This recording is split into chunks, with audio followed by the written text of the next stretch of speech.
Good morning, everybody. Good morning. Good morning. Good morning. Good morning. It is another Thursday morning. So again, good morning to those who will be watching me on Periscope, Instagram, and Facebook. I am Tammy Polk, your host of the Virtuous Business Woman Motivational Broadcast.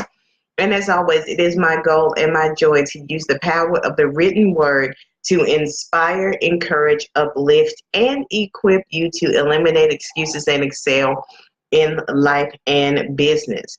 So, what I want to talk to you about today is the subject of your spouse's vision matters too. Many times we get so caught up in the rigmarole of building our vision and making sure that our family is on the same page with what we're doing that we forget about them. In this case, I'm talking about the husband and wife relationship. It's not always the case that the husband's vision takes off first. There will be times when the wife's vision takes off first, and then what her husband wants to work on might be the thing that takes the back seat.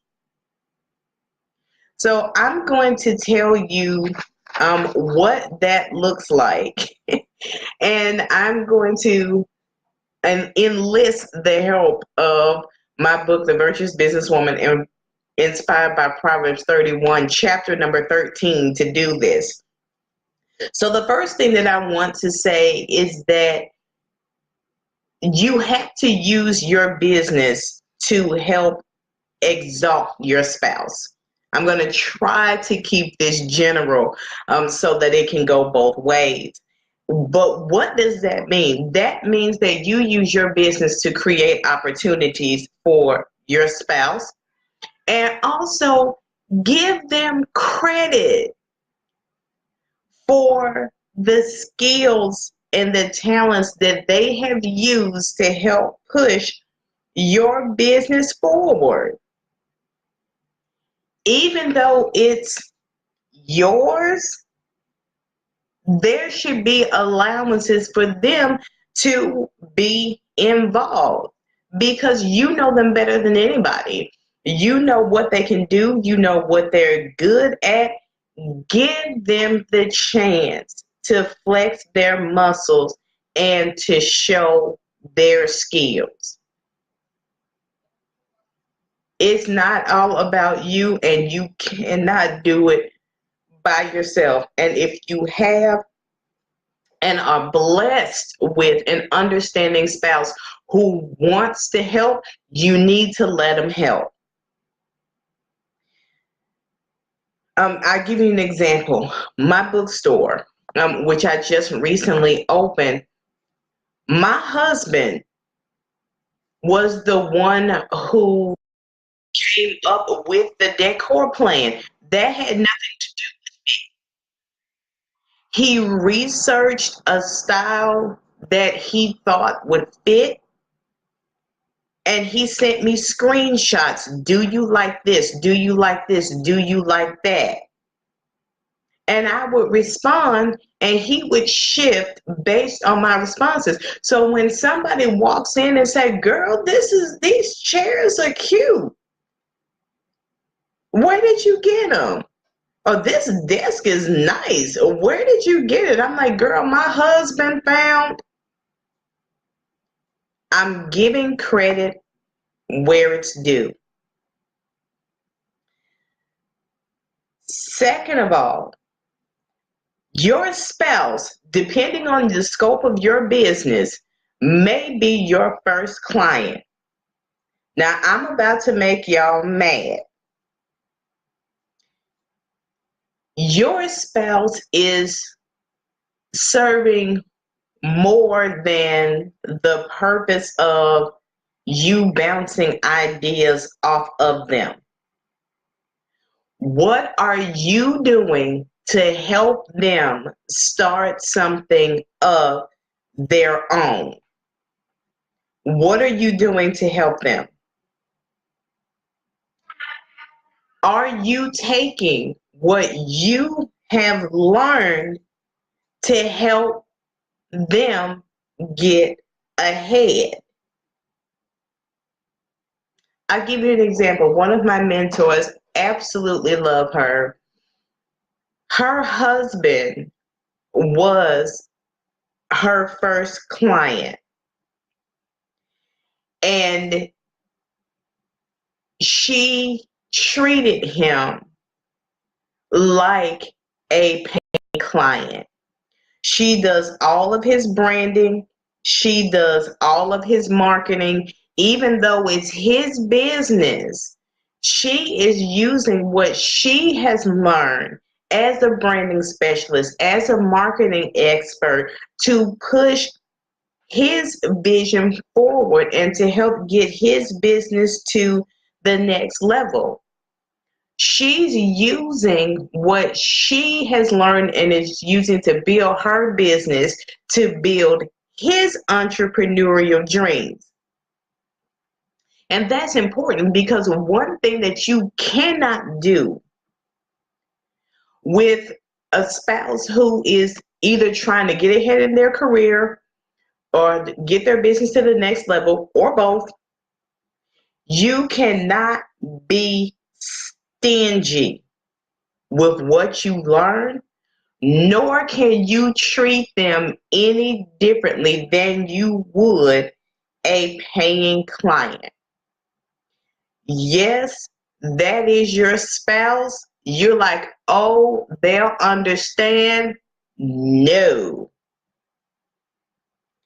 They should receive the same level of effort that you would give any other client. The only difference between your spouse and a client is whether or not they pay you, and that's between y'all. Because what you have to understand is that when you help your spouse, you're helping yourself, because your spouse is able to tell you, babe, you need to fine tune this. You need to work on that. A client is not going to do that. So here it is. You are learning from somebody who knows you inside out that, hey, you may not want to display this way. You may want to change your wording here. I like your pitch, but babe, I think it would be better if you said this. The most important thing is that this should be the safest and most fulfilling relationship that you have. And it should get the most effort. Give you an example. I'm going to give a lot of examples today, just so you guys know. I'm going to give a lot of examples today. But my husband loves coaching baseball.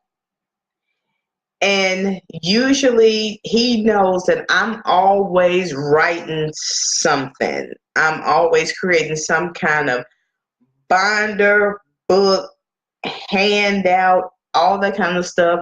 So when he wanted to develop his own coaching manual, I was all for it.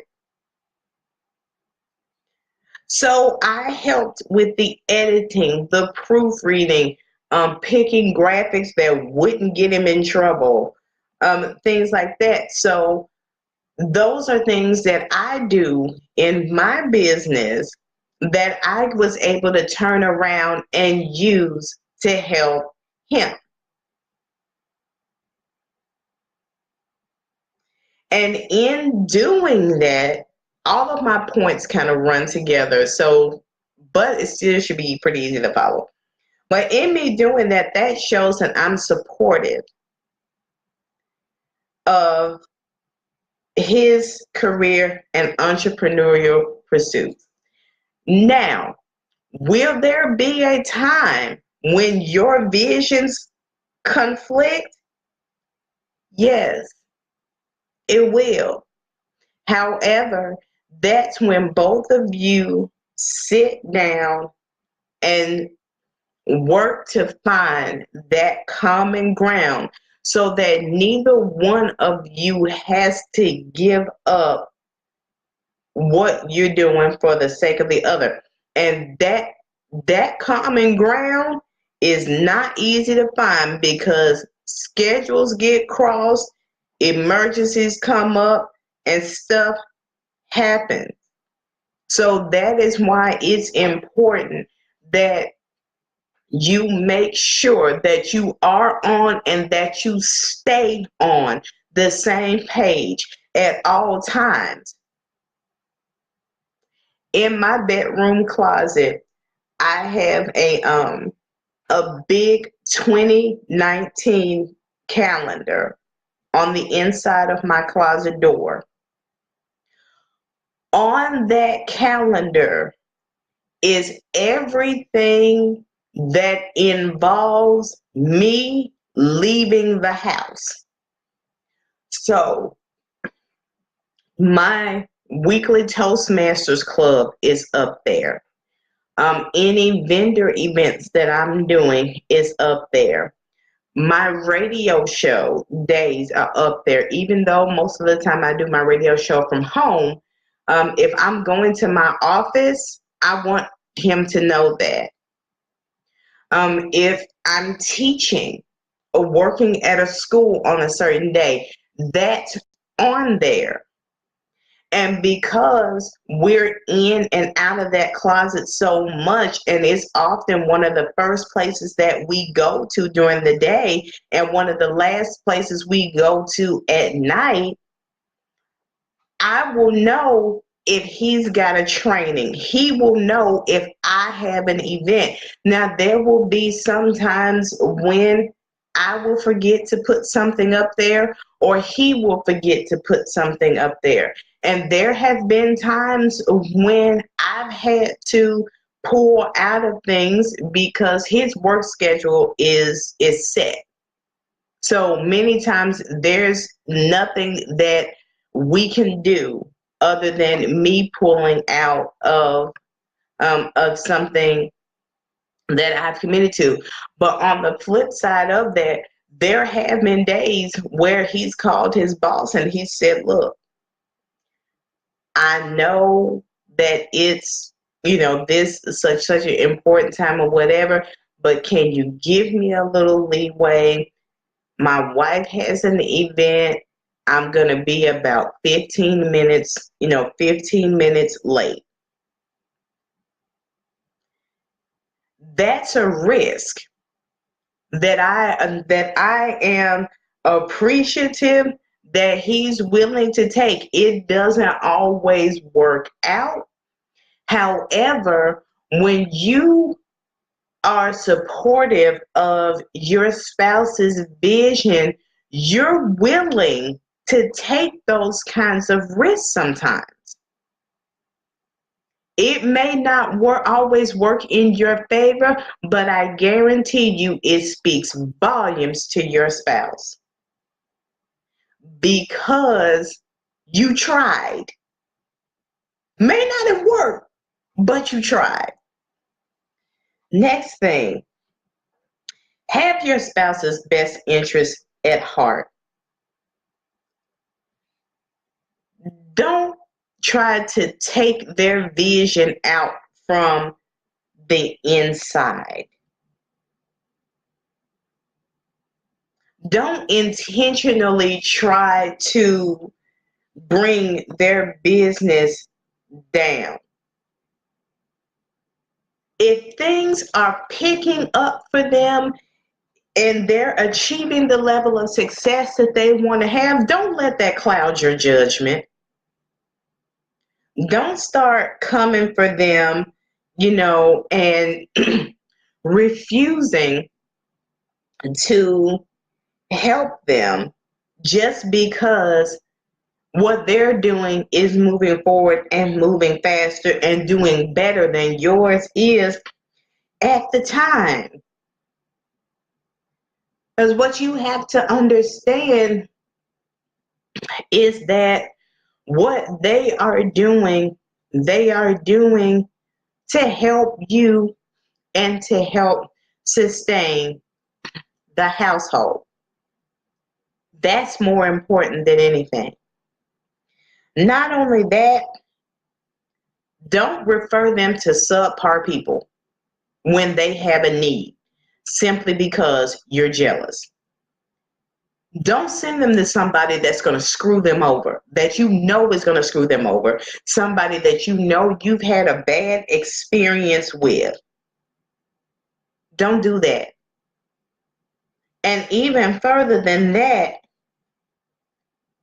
if you know that the person that they want to go to, not somebody that you're referring them to, but someone that they want to do business with, if you know that that person is not a good businessman or a good businesswoman, don't be like, I'll let them find out on their own. I'm not telling them nothing. Don't do that. Don't do that. Do not withhold information that is going to keep your spouse from making a bad business decision. Don't leave them on their own like that.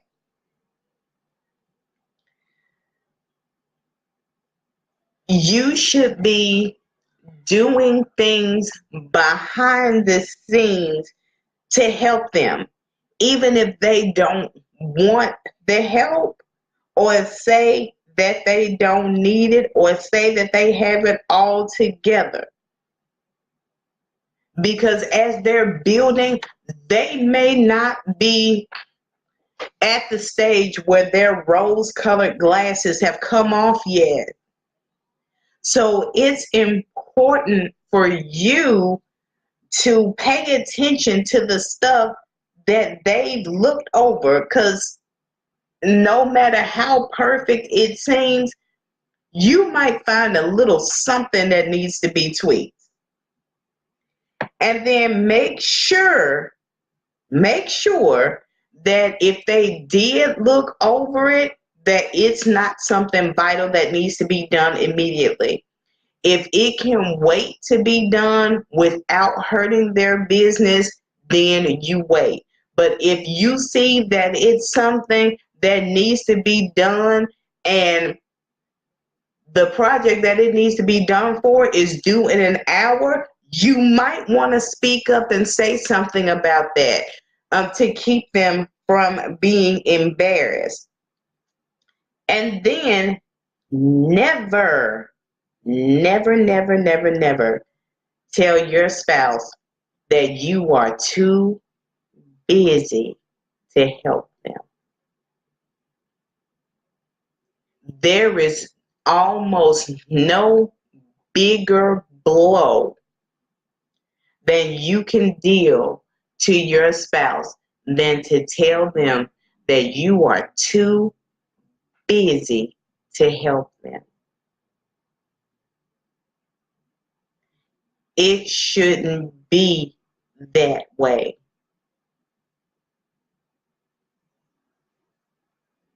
If they're getting ready to walk out the door and you're sitting there blowing and going, or what have you, even if you're on the phone, on a call,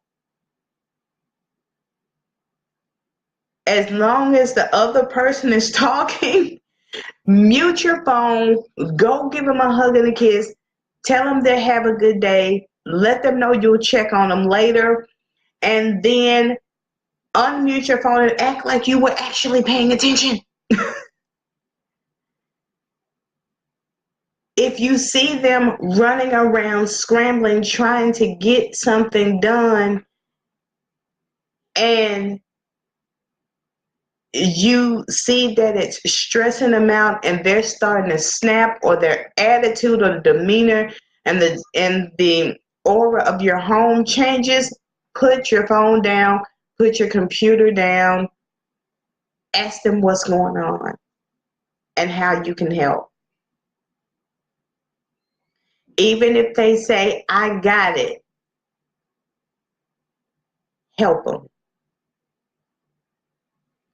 Because as they are blowing and going and trying to get ready, trying to get out the door, trying to do this, trying to do that, they're going to remember, dang, I forgot to do this. And that's something that you can shoot off and go do in their stead while they're taking care of the first matter. And I'm almost done. I got like 2 more points.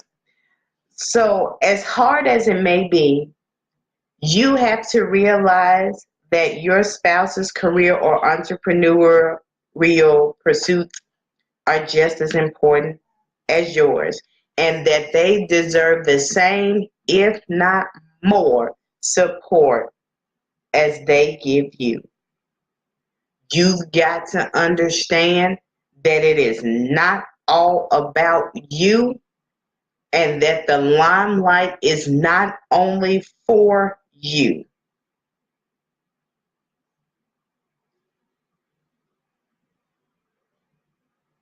Stop acting like you're slighted simply because somebody asks you about your spouse or acknowledges the contributions that your spouse is making.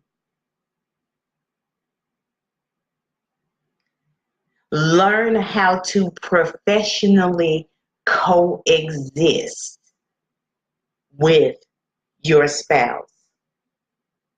Pray for them. Pray for their business. If you're out and about, or even on these interwebs, and somebody says something that you know that your spouse can help with, you need to be tagging them. You need to be tagging their page.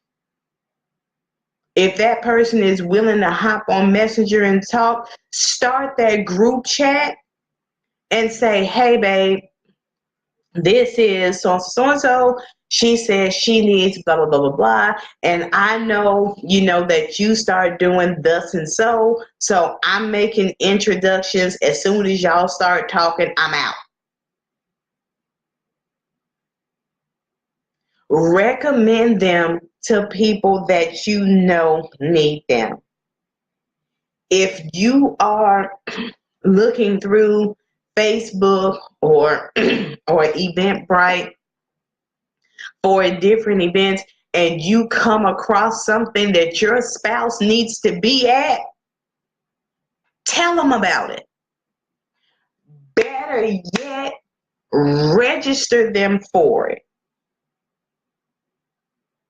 And say, hey, I know that you got this, and this going on, but there's this conference that you really need to go to, because it focuses on this and this and this, and that'll help you with thus and so in your business. So you really need to go. Because one thing that you're doing with that is that you're helping them to keep their calendar straight, and you're making sure that whatever you do for your business, you are doing for their business. When they have a special event, be there and be present. When you're at their event, give them your undivided attention. Because at that moment, it's about them. So they should be getting your full level of effort. When they look out in the audience, They should see you looking at them smiling.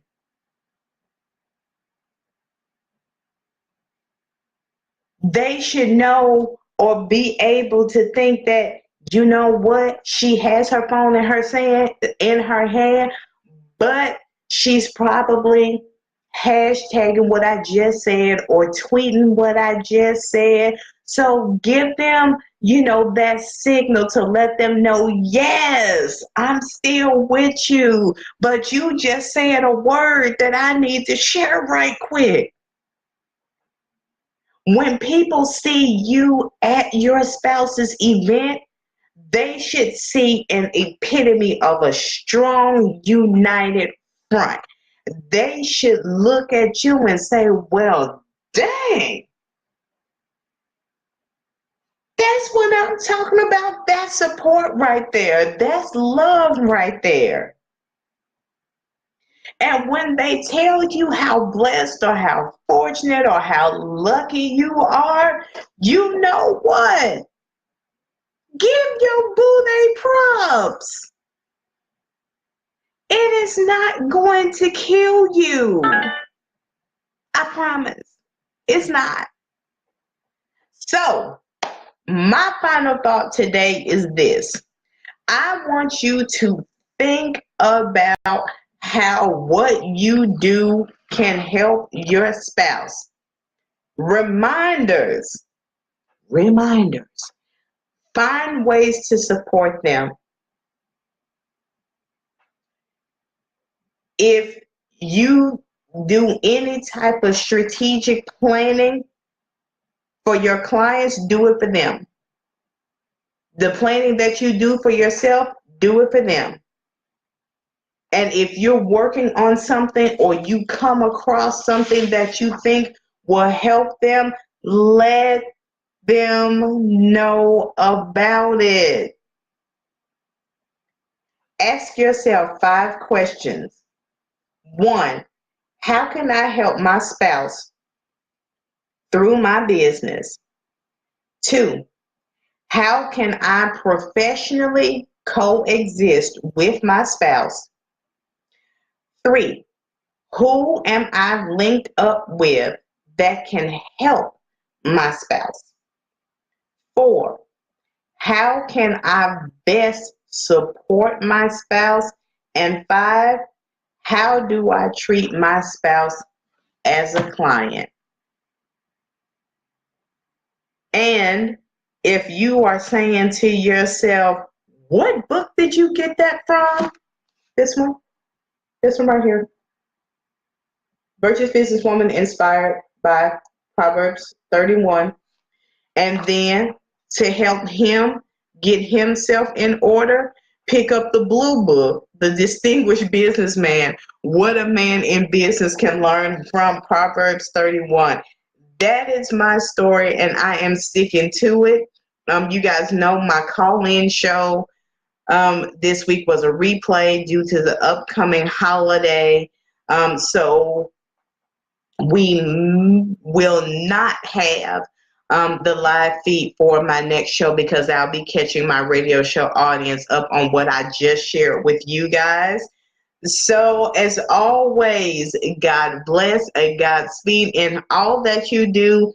Keep charging. And if you haven't had enough of me and my books today, join me now on my Dynamically Different author Tammy T. Pope page on Facebook or here on Instagram. I'm about to do the book blitz for my autobiography, The Journey of a Real Businesswoman Taking Off the Mask. See you guys.